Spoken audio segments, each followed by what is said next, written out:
apa dan fungsinya itu seperti apa. Jadi intinya dalam research question itu masalah yang udah kita dapat, masalah yang udah kita temuin, masalah yang udah kita cariin, bagaimana caranya supaya masalah itu kita desain, kita rangka sedemikian rupa supaya tidak melebar kemana-mana. Maka research question lah caranya itu sebagai fungsi utama.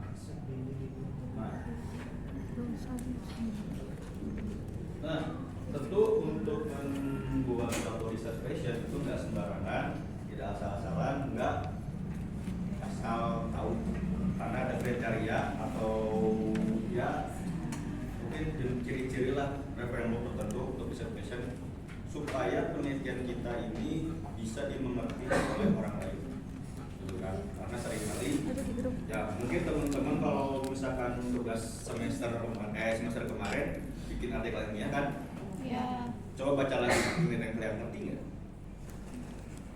Masalah yang kalian temukan, jawaban yang kalian jawab, hasil yang serta kalian analisis. Coba dibaca lagi.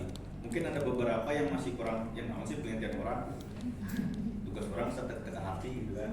Nah, frameworknya itu disebut dengan PINER, singkatannya dari visible, interesting, novel, ethical, dan relevant. Yang dimana ini menjadi ciri utama kita sebagai seorang peneliti, bahwasanya penelitian itu harus pertama kaya, gitu kan? Yang dimana berkaitan tentang sumber daya yang kita miliki, akses, waktu, serta kemampuan teknis yang dimana ya yang namanya meneliti mah kalian jangan terlalu memaksakan diri, ya kemampuan diri kalian sendiri gitu. Itu yang disebut dengan visible. Yang kedua, menarik. Jangan sampai kalian nulis penelitian nanti tugas akhir, skripsi ataupun artikel segala macam itu jangan B aja terus menarik gitu.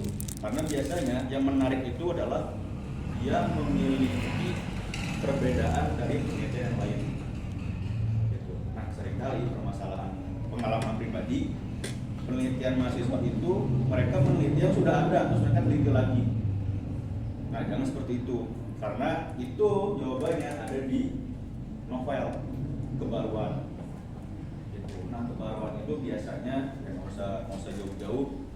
Misalkan penelitian sebelumnya yang teman-teman baca atau teman-teman temukan sampelnya itu misalkan 50 penelitian yang sebelumnya.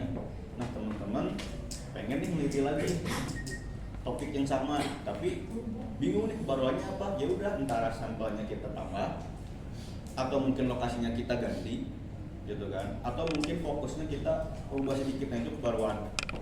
Gitu.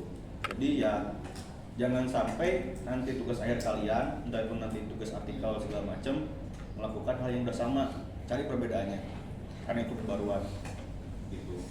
Nah, itulah kenapa teman-teman mungkin sering dapat revisi atau mungkin dari dosen-dosen lain cari jurnal yang minimal 5 tahun belakang, karena itu untuk kebaruan. Yang namanya penelitian itu akan terus up to date. Nah, lanjut ke etis. Nah,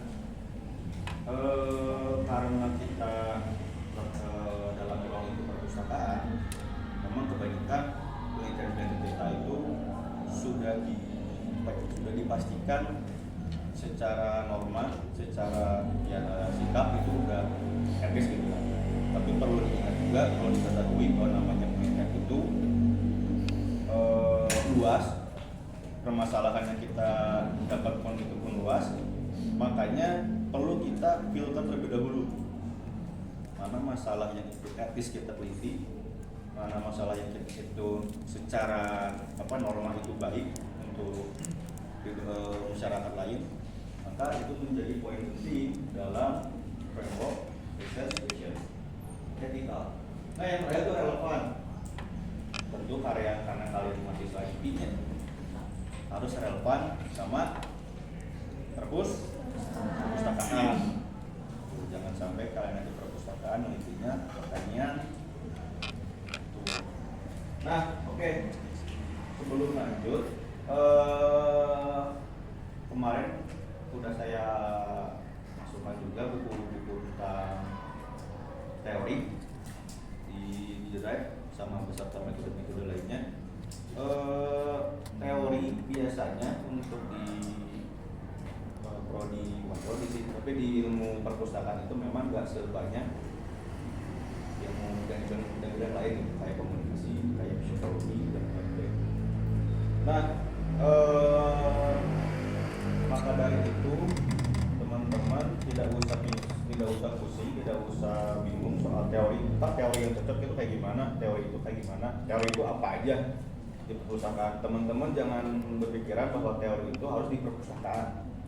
Teori itu luas, teman-teman bisa gunakan aja dalam penelitian. Namun tetap yang kita pakai frameworknya terkait relevansinya gitu.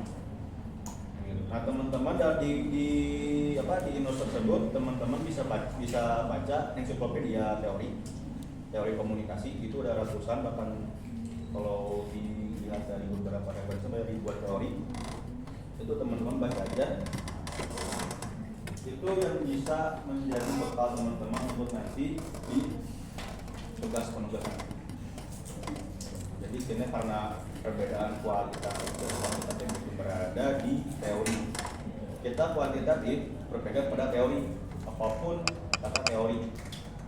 Masalahnya, research questionnya, jawaban serta metode apapun, bahkan sampai membuat kuesioner itu dari teori. Ada tumpuannya gitu. Nah, udah buka PPT-nya? Udah. Sok sebutin apa aja jenis research question. Deskriptif, terus komparatif, terus oke. Untuk jenis-jenis research question yang sering teman-teman temukan, bahkan mungkin pada saat semester kemarin tugas kalian jawabannya, hasilnya pasti berkaitan tentang deskriptif, terkait jumlah pengunjung, jenis kelamin laki-laki, jenis kelamin perempuan, usia gini, usia segitu, dikonvert dalam bentuk persentase. Nah, itulah yang disebut dengan deskriptif. Itu yang menjadi umum banget dalam penelitian. Nah, dikarenakan kalau di kuantitatif itu kita nggak nyebutin satu persatu si pengunjung laki-laki, si pengunjung perempuan, maka kita bentuklah dalam visualisasi chart gitu. Chart pie tahu nggak kalian? Yang bulat. Oh iya.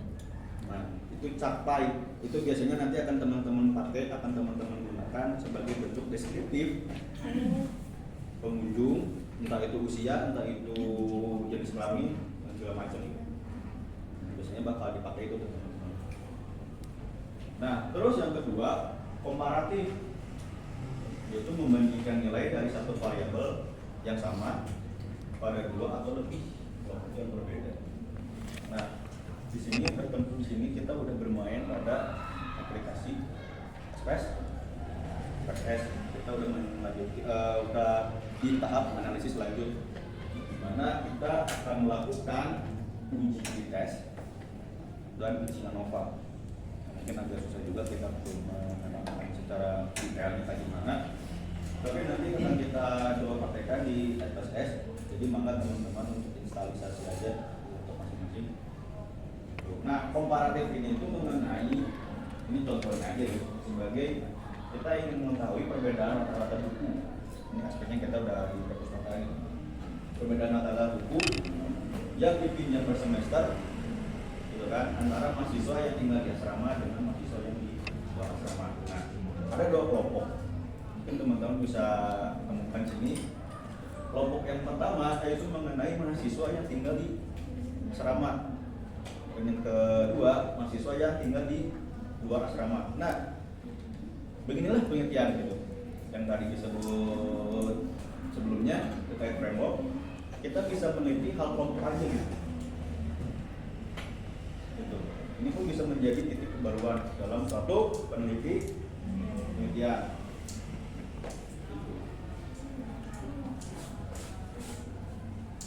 Nah, yang kedua, yang selanjutnya yaitu korelasi. Dan di mana jenis penelitian ini mengenai ada nggak sih variabel X ada hubungan dengan variabel Y, ada nggak sih si A itu hubungannya dengan si B. Korelasi itu terkait ada efeknya, itu loh sederhananya korelasi. Nah, ini contohnya bisa teman-teman baca, yaitu dimana kalau mengenai tadi permasalahan sebelumnya, ada nggak sih hubungan antara jumlah jam tidur mahasiswa per malam dengan indeks prestasi atau IPK lah di semester yang lalu. Inilah kita baru berpikir bahwa kuantitatif itu mungkin aja ada pengaruh, ada hubungannya. Itu yang terkait korelasi. Nah, yang terakhir yang sering teman-teman temukan dalam mencari sumber artikel atau jurnal, mungkin teman-teman pernah baca judul skripsi atau mungkin artikel awalnya itu pengaruh bla bla bla dan bla bla bla terhadap bla bla bla, pengaruh dan lainnya terhadap. Nah, itulah menjadi ciri khas penelitian kuantitatif, pengaruh. Nah, pengaruh ini akan menjadi hal yang sangat rumit kalau teman-teman tidak bisa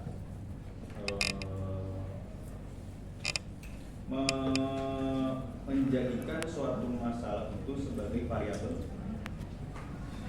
Hati-hati ini, karena seringkali teman-teman mahasiswa yang melakukan penelitian kuantitatif, mereka ingin melakukan jenis research questionnya yang pengaruh, mereka sering terjebak pada variabelnya sendiri. Itu ada variabel X dan variabel Y. Gitu. Tapi sekedar informasi aja bahwa variabel itu nggak cuma X dan Y, ada juga variabel Z dan variabel M. Gitu. Tapi untuk di level kalian belum sampai ke sana, tapi maka teman-teman kalau ingin tahu silahkan tanyakan. Oke, jenis-jenis sudah, langsung ke hipotesis. Bangga, kamu baca. Nah, adalah sebuah pernyataan deklarasi yang merupakan jawaban sementara dan logis terhadap pertanyaan, penelitian khususnya IQ, korelasional dan kausal. Hipotesis adalah prediksi spesifik yang diturunkan dari teori atau penelitian sebelumnya yang kebenarannya akan diuji secara statistik. oke, baiklah. Nah, hipotesis ini menjadi langkah selanjutnya ketika teman-teman sudah membuat research question. Itu jawaban sementara hipotesis itu. Karena dalam penelitian kuantitatif kita berpikiran bahwa mungkin dalam penelitian yang saya teliti itu akan ada dua jawaban. Apakah itu positif, apakah itu negatif. Positif jawabannya biasanya kita simbolkan sebagai H1 atau hipotesis 1. Dan ketika jawaban dugaan kita mungkin aja penelitian saya ini hasilnya negatif, maka disimbolkanlah menjadi H0 gitu. Ya mungkin kalau di kualitatif kan kita nggak akan main hipotesis ya, karena kan kita benar-benar nggak tahu, kita pengen tahu dari hasil wawancara. Sedangkan kualitatif itu enggak, hasilnya udah jelas. Makanya mungkin dalam pertemuan sebelumnya pernah mendengar istilah deduktif dan induktif. Nah, Apa kok? Induktif apa? Deduktif? Oke. Tahu nggak maksudnya umum khusus kayak gimana? Dijelasin nggak? Umum ke khusus, khusus ke umum. Gimana kita pakainya tuh? Gimana? Atau tahu nggak gimana maksudnya tuh? Dijelasin nggak? Yo, sok. Saya mau jawab. Maksud dari umum ke khusus itu kayak gimana? Dari khusus ke umum itu kayak gimana? Sok.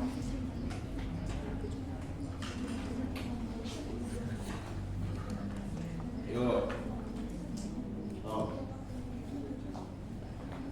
Dan ini sering dipakai awal-awal. Cluenya itu. Yo. Umum ke khusus dan khusus ke umum. Maksudnya itu kayak gimana? Sok. Laptop langsung tangan. Mau coba Pak? Oke. Deduktif itu kan sebuah pola berpikir. Pola berpikirnya itu biasanya berasal dari premis mayor yang diakui atau dipandang benar gitu. Premis mayorita dari situ nanti kita masuk ke hal-hal yang umum, hal yang khusus. Misalnya kita tahu bahwa segala sesuatu itu kalau dilemparin ke atas pasti bakal jatuh ke bawah gitu. Ya. Nah dari situ kita praktekin ke hal yang lain gitu. Yang khusus ya ternyata itu bisa sama gitu nanti akhirnya, dan itu katanya kebenarannya itu bisa sampai 90 berapa persen gitu kalau deduktif. Oke. Kalau induktif itu dia jadi satu proses ini, kalau kata Socrates mah gitu banyak, saya soalnya baca dari dia katanya induksi itu satu proses penghilangan aksidensi untuk mendapatkan satu esensi gitu. Misalnya kita mau meneliti apa itu definisi kursi gitu. Nah kalau pakai induksi mah kita lihat kursi satu-satu gitu, beda-bedanya apa, tapi nanti atribut-atributnya itu dihilangkan sampai kita dapat apa sih kesamaan dari semua kursi yang ada gitu. Jadi nyarinya tuh yang umum supaya ya nanti hal kesimpulan dari induksi itu malah jadi premis mayor lagi gitu, yang bisa dijadiin teori mungkin nantinya gitu. Oke. Thank you. Ini udah banget komprehensif banget. Sip. Ini siapa? Teteh. Mau coba. Masuk. Tapi lebih ke apa ya, contoh simpelnya gitu. Kalau umum ke khusus itu dalam penyusunan suatu paragraf umum khusus berarti kita nyari teori umumnya dulu, terus ke khusus baru membahas permasalahan yang kita hadapi. Kalau khusus ke umum kita membahas kasusnya dulu, baru teorinya di belakangan. Oke. Dulunya udah benar. Mungkin untuk lebih memudahkan terkait si umum khusus ini dan khusus umum kayak gimana, kan tadi udah dibilangnya di awal cognition itu berangkat dari suatu masalah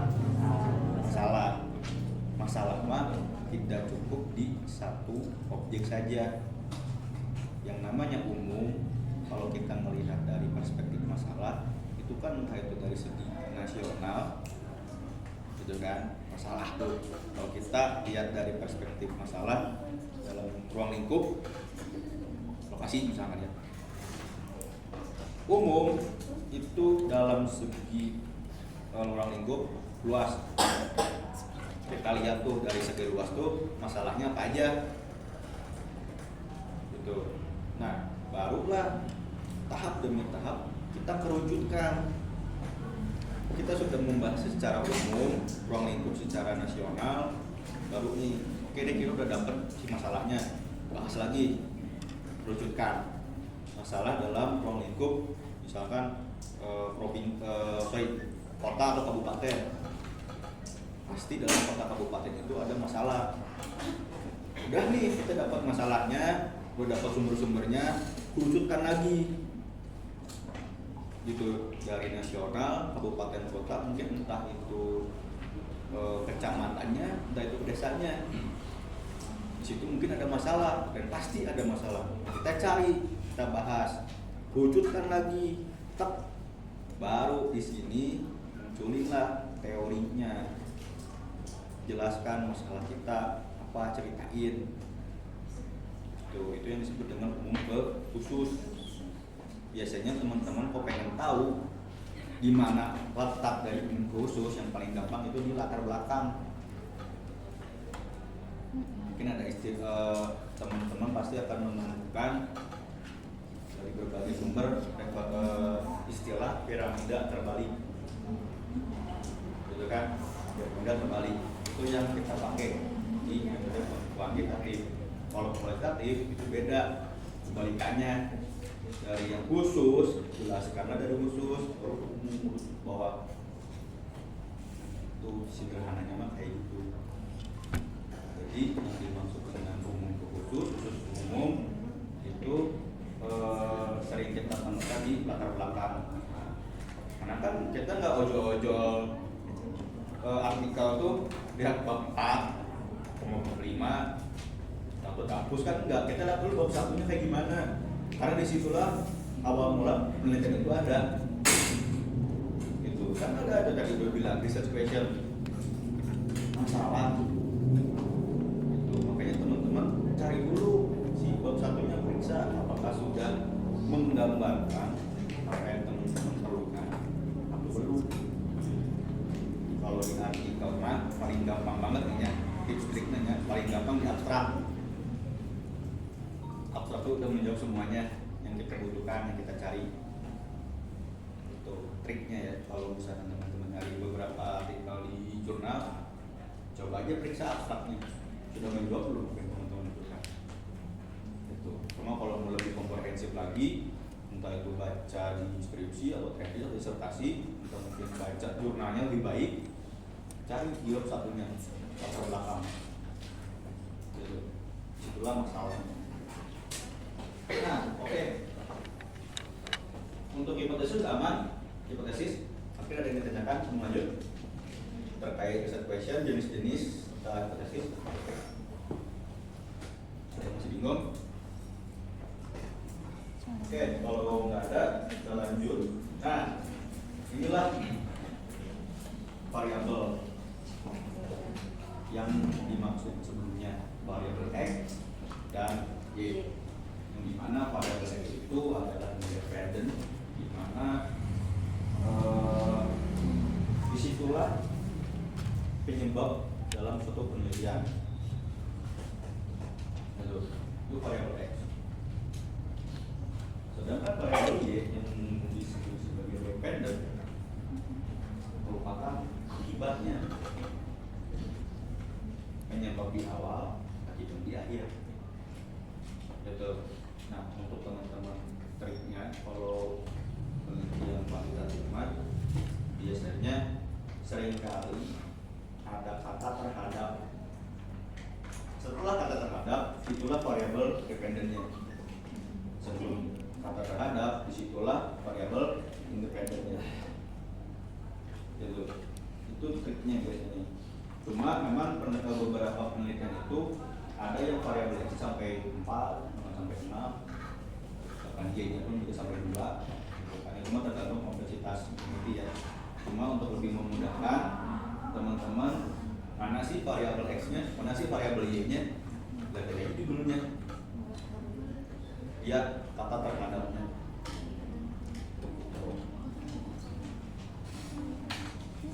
Nah, ngomong-ngomong soal dua variabel ini, tadi sebelumnya udah dibahas bahwa ada dua variabel lagi juga. Tapi ini teman-teman nggak harus pakai juga nanti di peneliti. Yang pertama itu ada namanya variabel intervening, dan yang kedua variabel moderasi. Intervening itu dimana adanya penyebab dari penyebab sebelumnya, dari penyebab variabel X dan variabel Y. Jadi pertengahannya tuh.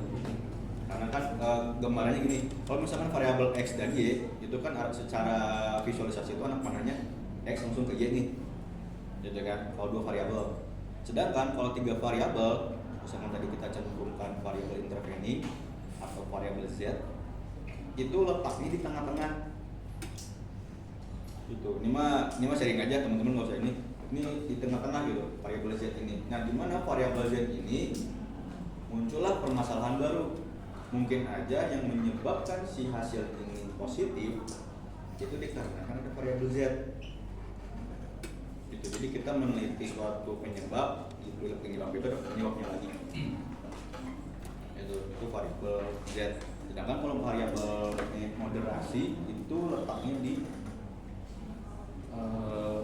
kompleks juga sih, tapi letaknya itu di luar variabel X dan Y. Tapi itu nanti akan menjadi penyebab juga sih. Ini mas sharing aja, karena bukan di level kalian untuk kelihatan seperti itu, cukup di X dan Y aja. Nah, lanjut ke definisi operasional. Nah, inilah tahap selanjutnya ketika sudah menemukan masalahnya, riset question sudah ditemukan, hipotesis sudah ditulis, barulah ke definisi operasional. Definisi operasional ini sederhananya kayak resep gitu. Nah, si gunanya definisi operasional itu apa? Kayak buat apa sih si definisi ini, buat siapa? Biasanya ya untuk peneliti-peneliti yang ingin mencari metode yang sama di kuantitatif, itu kita akan langsung berfokus pada definisi operasional. Definisi operasional itu secara matriksnya berisikan variabelnya. Jadi kan ada variabel X, variabel Y, kita lihat isi matriksnya dan kita masukkan. Terus tentu saja yang namanya variabel itu ada maksud tertentu artinya. Itu kita pakai di definisi operasional matriksnya.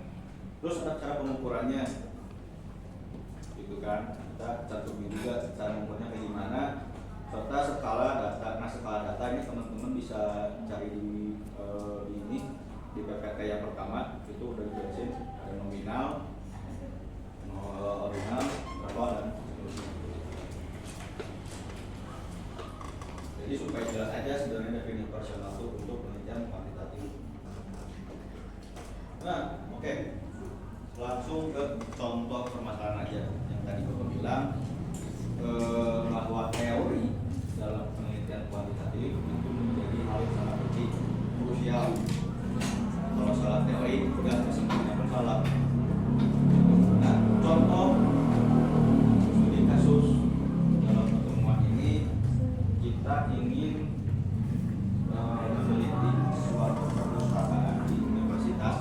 Ini masalah ya, fenomena itu masalah bahwa dalam perusahaan universitas itu berlangganan database e-jurnal, di mana ya sampai 2 juta, namun data login yang menunjukkan penggunanya oleh maksud data akhir itu sangat rendah. Ini masalah. Gitu. Dari masalah ini baru teman-teman rumuskan tuh research question-nya. Gitu. Masalah ada di sekitar, sebenarnya gampang, cuma tinggal ngomongnya aja. Itu masalah fenomena. Nah, dari situ oke nih, ternyata masalah sudah didapatkan dan ada teori yang pas, yaitu dengan teori of planet behavior (TPB), yang dimana teori itu menjelaskan terkait niat individu. Itu ada di buku ensiklopedia teori komunikasi, itu ada dari Einstein teori TPB itu. Nah, maka sudah ditemukan masalahnya, teori sudah kita dapatkan yang relevan, barulah kita menyusun judul penelitiannya. Nah, tadi kan udah disebut ya jenis-jenis research question. Ada 4. Ada 4 atau 3? Apa?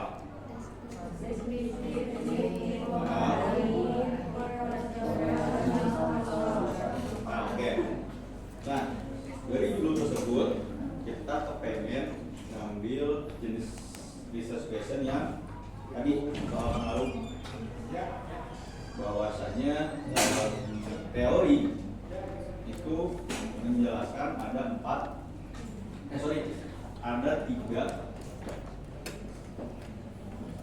turunan, yang dimana teori TPB ini mengenai sikap, norma subjektif, dan persepsi kontrol.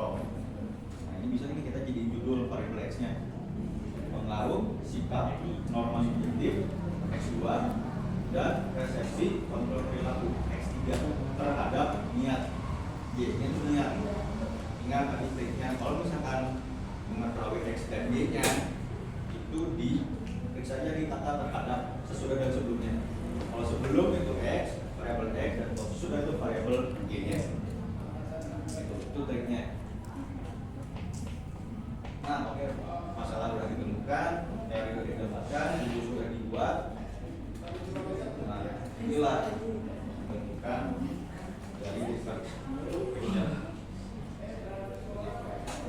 Nah, berhubung ada 3 variabel X, itu sangat memudahkan titik untuk menentukan research question. Pertama ada questionnya, apakah terhadap pengaruh positif dari sikap yaitu X variabel X1 terhadap niat terhadap variabel Y-nya mahasiswa dalam menggunakan database e-jurnal. Itu research question yang pertama. Sudah ditemukan tuh variabel X1 terhadap X terhadap Y itu ada pengaruh nggak sih? Gitu kan. Next research question kedua, apakah ada pengaruh X2 terhadap Y? Itu ini sederhananya ya. Research question pertama itu kan apakah ada pengaruh X1 terhadap Y? Research question kedua, apakah ada pengaruh X2 terhadap Y? Apakah ada pengaruh X3 terhadap Y? Itu sebenarnya question gampangnya. Karena udah dibuat, udah diturunkan masalahnya, barulah ada hipotesisnya. Ulangin lagi aja hipotesisnya, penulisannya. Cuma perbedaannya bahasanya dari positif dan negatif. Signifikan atau enggak signifikan. Oh. Nah, oke. Ada yang ingin tanyakan atau ada yang masih bingung? Oh, enggak. Yo, ada yang ingin tanyakan?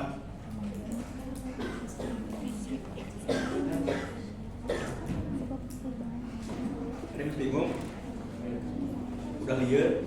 Udah ngebul? Memang untuk kuantitatif mah agak pusing banget karena kita berpikiran ya cukup objektif juga, jadi bukan kata-katanya dan menurutnya, karena kita sudah berbasis pada teori. Jadi kalau kata teori ini A, ya udah kita turutin aja A. Kalau kata teori B, udah teori kita ikutin aja B. Gitu. Kalau kualitatif mau bebas, mangga itu teman-teman. So, ada yang ditanyakan? Yo, mangga. Udah paham belum gitu? Ibu baik. So,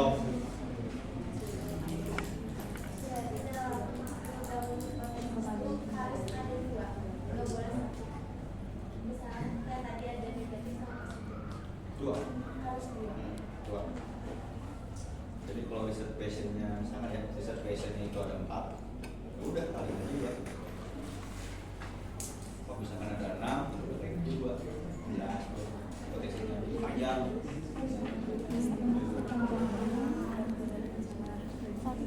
Jadi jangan heran nanti kalau misalkan ya skripsi kakak tingkat yang kuantitatif itu tebalnya udah gini.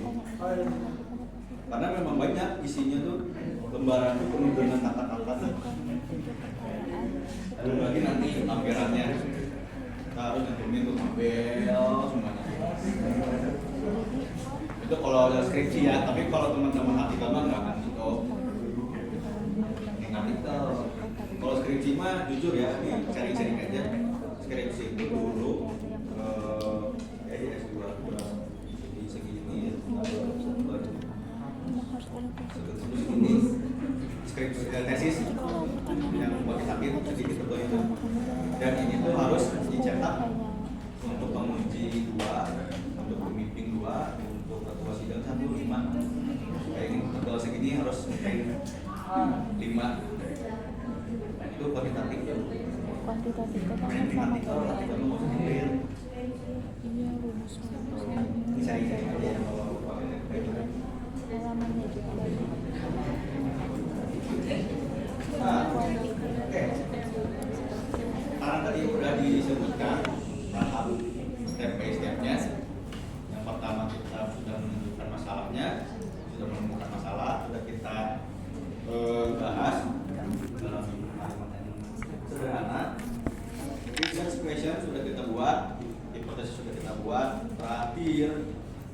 barulah ke definisi operasional.